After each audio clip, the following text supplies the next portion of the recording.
दरम्यान बदलापूरच्या या घटनेनंतर मात्र पालकांमध्ये भीतीचं वातावरण निर्माण झालेलं आहे आणि त्यामुळे पालकांनी संगोपन नेमकं कसं करावं, या घटना पालकांनी कशा हाताळायच्या या संदर्भात बाल मानसोपचार तज्ज्ञ डॉक्टर ऋत्विक चॅटर्जी यांच्याशी बातचीत केली आमचे प्रतिनिधी शिवानी पांढरे यांनी। पालकांना धास्ती बसलेली दिसते। पालकांना नेमकं काय सांगाल, हे सगळे प्रकरण नेमकी कशी हाताळायची?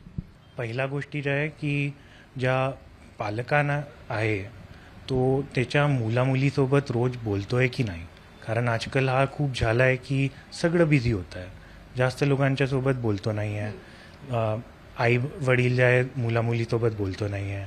तर खूप टाईम ना ज्या टाईम असा काही घटना होत आहे त्याच्यानंतर मुलाला माहिती नाही होता की मग मी कसा बोलू, काय बोलू।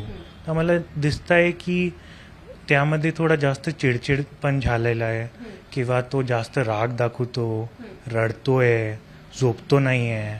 हा सगळं कधी दिसतं आहे ना, तर आम्हाला विचारायचं लागतं आहे। तो खूप पेरेंट्सच्या आहे हा सगळं नाही करताय। तो एक गोष्टी ज्या आहे तो आहे।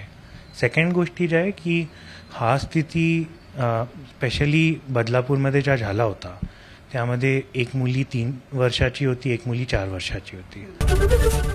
एबीपी माझा, उघडा डोळे बघा नीट।